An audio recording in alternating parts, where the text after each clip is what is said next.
Halo semuanya, pernah nggak sih kalian ngerasa hidup kalian tuh kayak kurang banget? Cuman gara-gara ngelihat story orang lain yang lagi liburan, atau beli kendaraan, atau post hasil investasi mereka. Padahal sebenarnya hidup kalian nggak buruk-buruk banget gitu. Tapi kok tetap ngerasa kalah ya? Nah, kali ini aku pengen bahas topik yang banyak banget kejadian di kita-kita, apalagi anak muda ya zaman sekarang, yaitu soal kebiasaan membandingkan kondisi keuangan kita sama orang lain. Dan yang lebih penting, gimana caranya supaya kita bisa lepas dari perangkap mental yang toksik ini. Kita bakal bedah bareng kenapa sih kita tuh bisa suka banget ngebandingin finansial kita, dan apa aja dampaknya, terus juga gimana caranya supaya kita bisa lebih fokus sama progres keuangan kita sendiri, bukan hidup orang. Oke, kita mulai dari penyebab yang pertama, yaitu scroll medsos terlalu sering. Jujur deh, kita semua pasti pernah ya buka IG atau TikTok, terus nemu video orang staycation di Bali misalnya, atau beli iPhone baru unboxing, atau flexing beli mobil cash gitu. Dan kita langsung auto mikir kayak, ih gue kapan ya bisa kayak gitu? Nah ini masalahnya. Algoritma media sosial itu dirancang untuk menunjukkan hal-hal yang bikin kita terus stay scroll gitu. Dan sayangnya, yang bikin stay itu biasanya hal yang bikin iri. Padahal ya, yang kita lihat itu cuma potongan kecil dari hidup orang lain. Kayak highlight doang ibaratnya. Kita nggak tahu tuh, abis beli barang mahal mereka cicilannya gimana. Keuangannya sehat atau enggak. Ada utang atau enggak gitu kan.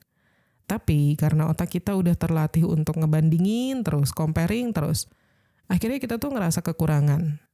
Padahal bisa jadi hidup kita tuh sebenarnya baik-baik aja, aman-aman aja, tapi rusak gara-gara 10 detik scrolling. Lalu penyebab yang kedua bisa jadi karena kurangnya rasa syukur. Kayak pernah gak sih kalian ngerasa motor kalian tuh biasa aja gara-gara ngelihat temen yang ganti motor atau mobil bahkan, atau gaji kalian misalnya 5 juta itu terasa kecil karena ngelihat orang lain bisa invest udah sampai ratusan juta. Nah ini tandanya kalian itu kurang bersyukur. Fokusnya selalu ke yang belum kalian miliki. Padahal kalau kalian tarik napas ya coba, terus duduk sebentar, terus mikir, aku bisa makan enak hari ini, tidur nyaman, punya kerjaan, bahkan bisa jajan kopi tiap minggu. Itu semua tuh udah pencapaian loh. Tapi kalian gak sadar karena patokannya orang lain. Dan yang lebih parah lagi tuh kalau misalkan kita ngebandingin gaji atau kekayaan orang lain tanpa mikirin jalan hidup atau latar belakang mereka ya. Kayak misalkan dia bisa invest karena dapat warisan atau punya usaha keluarga. Kita mungkin mulai dari nol bahkan minus gitu. Penyebab berikutnya yang ketiga ya, bisa jadi karena lingkungan yang toksik. Coba deh kalian lihat sekeliling kalian. Kalau setiap kali kalian nongkrong itu topiknya selalu tentang siapa yang habis beli handphone baru, atau siapa yang kerja di kantor yang gajinya gede, hati-hati, itu bisa jadi lingkungan yang secara nggak langsung bikin kalian ngerasa harus ngejar validasi dari status finansial. Ini yang disebut dengan lingkungan toksik secara finansial ya. Mereka menghargai orang lain dari berapa banyak duitnya, berapa banyak materinya, bukan dari karakternya. Dan lucunya atau ironisnya, lingkungan yang kayak gini tuh sering nyamar jadi motivasi. Padahal sebenarnya bikin kita stres dan overthinking. Kayak misalnya nih, kalian udah bekerja keras gitu. Tapi karena lingkungan kalian itu isinya orang-orang yang mostly pamer, kalian jadi ngerasa belum sukses aja terus. Walaupun udah punya banyak hal yang membanggakan bisa dibilang. Dan lebih parah lagi, lingkungan ini bisa bikin kalian belanja, beli sesuatu, bukan karena butuh, tapi karena pengen diterima sama lingkungan tersebut. Jadi beli sesuatu biar kelihatan selevel, bukan buat kebutuhan kalian yang sesungguhnya. Dan itu awal dari jebakan utang dan tekanan sosial dalam hal finansial. Terus penyebab berikutnya, penyebab yang keempat ya, bisa jadi karena overthinking soal masa depan. Ini hampir semua orang pasti pernah ngalamin ya, ngerasa hidup stuck padahal udah bekerja keras. Kayak misalkan kalau kalian mikir, aku udah kerja 3 tahun nih, tapi masih ngekos, gaji pas-pasan, sedangkan teman SMA aku udah punya rumah.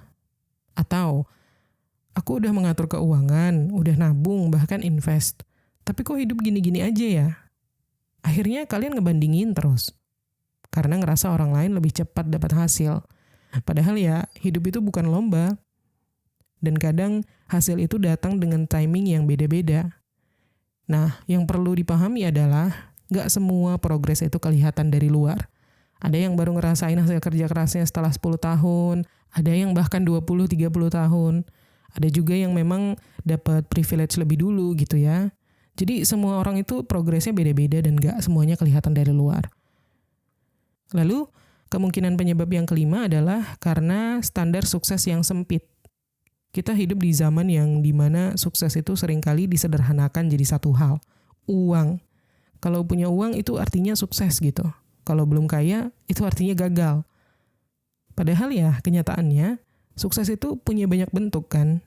Misalnya ada orang yang lebih milih hidup sederhana, kerja sesuai passion, terus juga waktu luang buat keluarga, dan mentalnya sehat-sehat aja, baik-baik aja. Tapi karena standar umum itu mengatakan bahwa kalau belum punya rumah belum sukses. Akhirnya kita mulai ngerasa nggak cukup. Terus juga banyak dari kita yang gampang terjebak sama narasi hustle culture ya, yang mengatakan misalnya kalau kita belum dapat 100 juta pertama sebelum umur 25, itu artinya kita gagal. Padahal kan setiap orang tuh beda starting point-nya. Nah, standar sukses yang sempit ini yang membuat kita lebih gampang membandingkan. Karena kita cuma fokus ke hasil akhir, bukan proses. Dan lebih bahaya lagi tuh, kadang kita jadi ngambil jalan pintas. Kayak misalnya investasi yang kelihatan cepat kaya tapi nggak paham sama risiko dan legalitasnya. Contohnya aja kayak trading yang high risk ya, tapi dikemas seolah pasti untung. Bahkan gak jarang banyak orang yang kena investasi bodong karena terlalu tergoda sama janji cuan instan. Terus penyebab yang keenam, didikan dari kecil. Coba deh ingat-ingat masa kecil kalian, seberapa sering kalian dengar kalimat kayak, tuh lihat anak Bu Rini ranking 1 terus. Si A udah bisa beliin motor buat orang tuanya. Kamu kapan? Nah loh, kita tumbuh di lingkungan yang suka banget ngebandingin. Dan ini gak cuma soal prestasi sekolah aja ya, tapi bisa merembet ke urusan finansial juga. Yang mana akhirnya kebiasaan itu kebawa sampai kita dewasa. Otak kita kayak udah otomatis nge-scan orang lain untuk tahu dia udah punya sesuatu yang kita belum punya. Padahal hidup kita, semua manusia masing-masing itu penuh dengan faktor X. Ada yang memang lahir dari keluarga yang mapan, ada yang dibantu modal, ada juga yang memang udah kerja keras dari lama. Tapi karena kita udah terbiasa comparing sejak kecil, akhirnya tuh jadi refleks gitu. Tapi masalahnya refleks ini gak bikin kita fokus ke diri sendiri gitu kan. Kita jadi lupa bahwa progres orang tuh beda-beda. Dan ukuran sukses itu bukan satu template. Dan kemungkinan penyebab yang ketujuh adalah kurangnya pengetahuan finansial.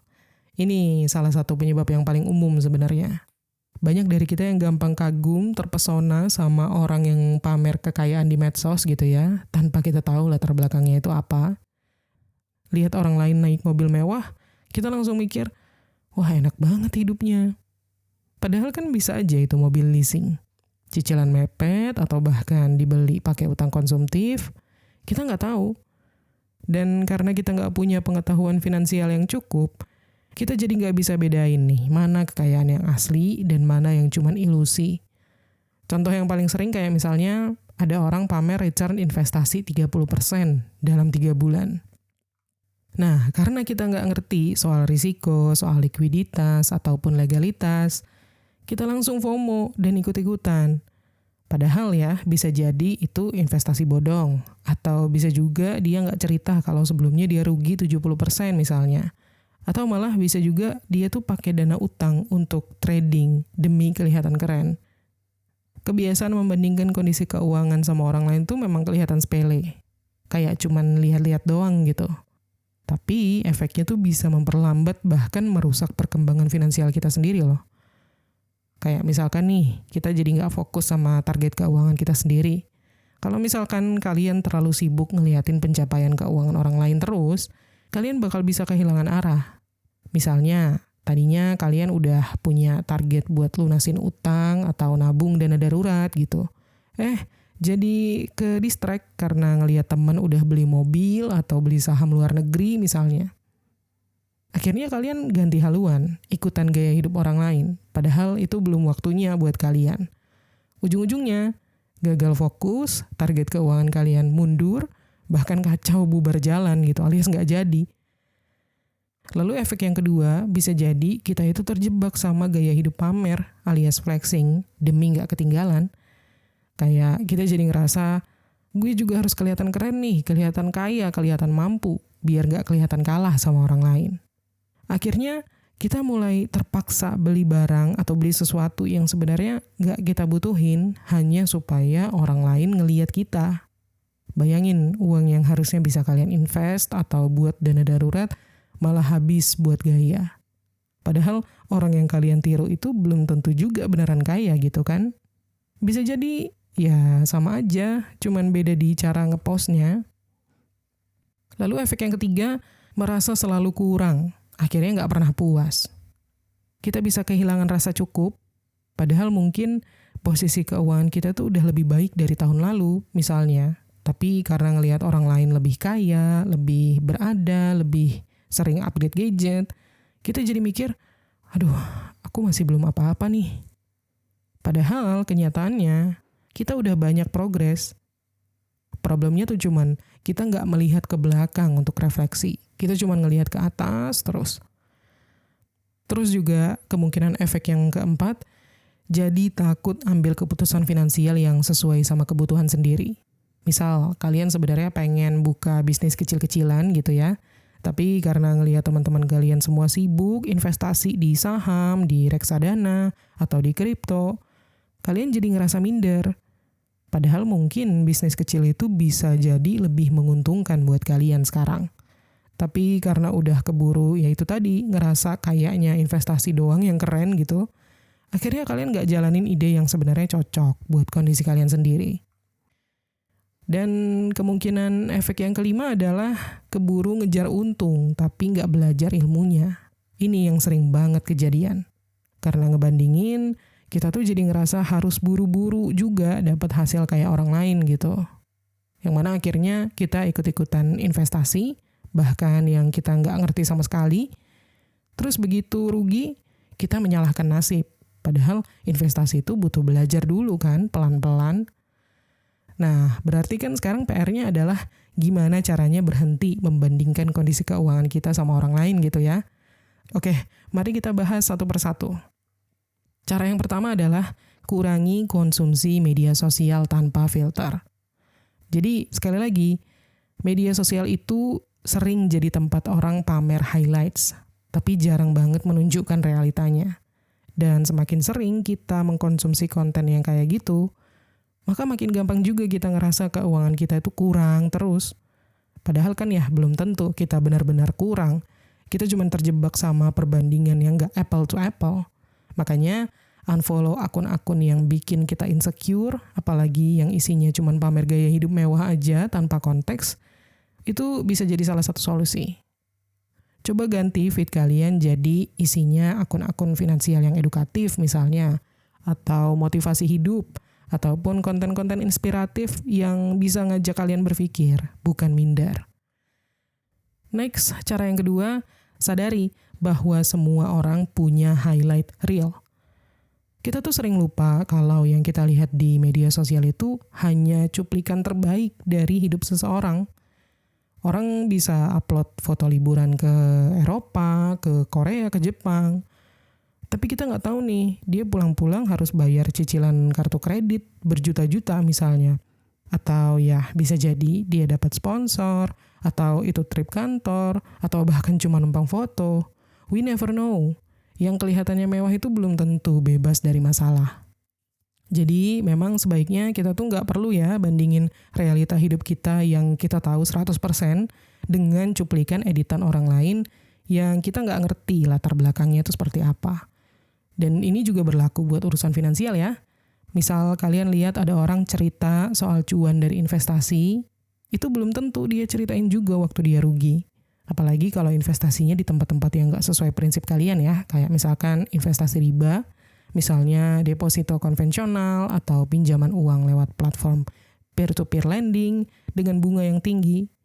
Memang hasilnya bisa instan dan gede. Tapi bagi sebagian orang, ini bikin hati nggak tenang karena nggak sesuai dengan prinsip. Jadi ya, kita jangan cuma melihat hasil akhirnya aja. Harus lihat konteks dan prosesnya juga. Lanjut, cara yang ketiga yaitu fokus ke progres pribadi. Membandingkan hidup kita sendiri sama orang lain tuh capek dan nggak ada habisnya. Yang lebih masuk akal dan sehat adalah membandingkan diri kita yang sekarang sama diri kita yang kemarin. Kayak coba deh kalian pikir, tahun lalu kalian masih struggling ngatur gaji misalnya. Tapi sekarang kalian udah bisa nabung secara rutin. Atau kalau misalkan dulu kalian belum ngerti apa itu dana darurat, sekarang udah mulai nyisihin walaupun baru 500.000 sebulan. Itu progres loh. Dan progres itu layak dirayain ya. Coba bikin financial goals, target finansial yang realistis, kayak misalnya nabung 3 juta buat dana darurat dalam waktu 3 bulan, atau bayar utang 200.000 per bulan, atau invest 100.000 per bulan di reksadana. Terus kalian track deh tuh pencapaiannya. Nah, dari situ kalian bakal ngerasa lebih termotivasi deh, karena bisa melihat perubahan nyata, bukan cuma ngebandingin nasib sama orang lain yang belum tentu relevan buat kalian. Next, cara yang keempat, upgrade mindset soal uang. Kita suka menilai bahwa uang itu segalanya, tapi faktanya uang itu cuma alat. Yang penting bukan seberapa banyak uang yang kita miliki, tapi bagaimana caranya kita mengatur dan merasa cukup. Contohnya, ada orang yang gajinya 10 juta tapi setiap bulan minus karena gaya hidupnya nggak sesuai, melebihi gajinya itu tadi. Sementara ada juga orang yang gajinya 5 juta tapi bisa nabung, nggak punya utang, dan hidupnya tenang. Nah, mindset kita soal uang, itulah yang akan menentukan cara kita mengelola keuangan. Kalau kalian menganggap uang hanya untuk gaya-gayaan, untuk bikin orang lain terkesan sama kalian, ya bakal capek ngejarnya. Tapi kalau kalian bisa melihat uang sebagai alat untuk hidup lebih baik, untuk bantu orang tua misalnya, atau untuk nabung buat nikah, atau untuk modal usaha, jadi uang itu dipakai untuk melakukan sesuatu yang lebih besar, lebih baik buat kualitas hidup kalian, bukan uang sebagai tujuan untuk didapatkan gitu. Nah, itu akan membawa kalian ke arah yang lebih sehat secara finansial maupun mental ya. Lalu cara yang kelima, berlatih bersyukur setiap hari. Ini simple tapi underrated banget. Karena jujur aja, kita tuh seringkali terlalu fokus sama apa yang belum kita punya ya. Sampai lupa bersyukur atas apa yang udah ada. Nah, jadi mulai sekarang coba deh mulai dari hal kecil kayak misalkan setiap pagi atau malam gitu. Coba luangin waktu 2 menit aja buat mikir atau nulis 3 hal yang kalian syukuri hari ini. Bisa jadi, aku masih punya pekerjaan meskipun gajinya belum seberapa, belum besar. Atau hari ini aku bisa makan 3 kali dan gak ada utang. Atau bisa juga, aku punya teman yang mau mendengarkan ceritaku soal uang, soal keuangan. Nah, dengan cara ini, kalian secara gak sadar melatih otak kalian untuk lebih sadar, lebih mindful sama rezeki yang udah ada. Bukan berarti kalian jadi pasrah dan gak berkembang ya, tapi kalian bisa merasa cukup tanpa harus selalu membandingkan isi dompet kalian sama orang lain. Next, cara yang keenam, cari circle yang suportif, bukan kompetitif. Nah, ini penting banget. Kadang bukan kita yang doyan banding-bandingin, tapi lingkungan sekitar kita yang bikin kita ngerasa harus selalu nunjukin pencapaian finansial. Kayak coba deh cek, evaluasi apakah lingkungan di sekitar kalian itu isinya orang-orang yang saling pamer gaji, pamer investasi, pamer barang-barang branded. Tapi giliran kalian cerita soal struggling keuangan, misalnya masalah keuangan, malah dicie-ciein atau diremehin gitu. Nah, kalau iya, ini saatnya kalian run, lari, cari circle baru yang lebih suportif. Circle yang kalau kalian cerita soal utang atau belum bisa investasi, mereka nggak ngejudge kalian, tapi justru malah kasih saran yang realistis gitu. Circle yang mau merayakan progres kecil bareng-bareng, bukan cuma pencapaian yang besar aja. Karena circle yang kayak gini tuh bakal bikin kalian merasa cukup dan tenang, tanpa harus jadi fake rich untuk diterima. Next, cara yang ketujuh, stop pamer dan stop juga ngelihat kalau ada yang pamer. Maksudnya gini, kalian sadar gak sih kadang tuh kita ngerasa minder karena kebiasaan kita sendiri juga. Kayak misalnya kita suka banget ngelihat konten pamer, terus kita jadi mikir, duh gue harus kelihatan keren juga dong. Yang mana akhirnya kita jadi ikut-ikutan posting, makan di tempat yang fancy, beli handphone mahal, atau ngepost portofolio investasi hanya untuk impress followers kita. Padahal itu bukan sesuatu yang benar-benar kita butuhkan. Itu cuma untuk memenuhi ekspektasi sosial aja, yang bahkan gak penting-penting banget. Nah, mulai sekarang coba deh detox dari budaya flexing. Gak harus posting setiap kali nabung saham misalnya, gak harus tunjukin isi rekening kalian atau berapa jumlah aset kalian ke dunia. Karena gak semua hal harus jadi konten, apalagi soal finansial. Dan kalau kalian lihat konten yang bikin kalian ngerasa kalah, scroll aja cepet-cepet ganti. Filter tontonan atau konten itu juga bagian dari menjaga kesehatan mental keuangan kita. Dan cara yang ke-8, cara untuk berhenti membandingkan kondisi finansial sendiri sama orang lain ya. Yaitu sadar bahwa setiap orang punya timeline hidupnya masing-masing. Jadi setiap orang itu punya jalan hidup dan waktu yang berbeda-beda kan. Ada yang umurnya 22 udah punya usaha tapi terus gagal total di umur 30. Ada juga yang baru stabil finansial di umur 45 tapi terus hidupnya tenang dan konsisten kayak gitu sampai tua. Jadi ya kalau kalian lihat teman kalian ada yang udah punya mobil, rumah, saham, kripto, tabungan, liburan, semuanya. Itu belum tentu jadi jalan hidup kalian juga. Bisa jadi kalian dapat rezeki besar di momen-momen yang gak terduga setelah melalui proses yang panjang. Ingat, rezeki itu bukan cuman uang dan sukses itu bukan lomba lari cepat ya. Jadi nikmatin aja prosesnya, jangan terintimidasi sama pencapaian orang lain yang sebenarnya punya latar belakang, punya support system, atau bahkan privilege yang beda sama kalian. Intinya, kita semua punya jalan dan waktu masing-masing.